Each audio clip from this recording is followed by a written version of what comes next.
User তার নিজস্ব মিনিস্ট্রির tender খুঁজে পেতে টেন্ডার মেনুর মাই টেন্ডার সাবমেনুতে ক্লিক করতে হবে। সার্চ অপশনে তথ্য প্রদান করে ইউজার টেন্ডার লিস্ট ফিল্টার করতে পারবে।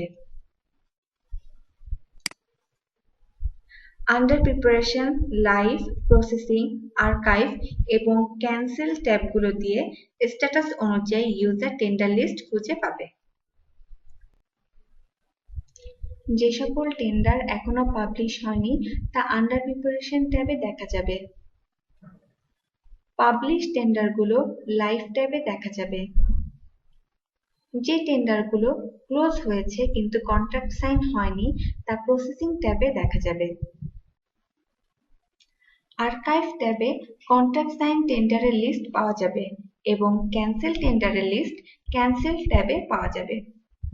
ইউজার যদি টেন্ডারের ডিটেইল ইনফরমেশন দেখতে চাইলে ড্যাশবোর্ড আইকনে ক্লিক করতে হবে।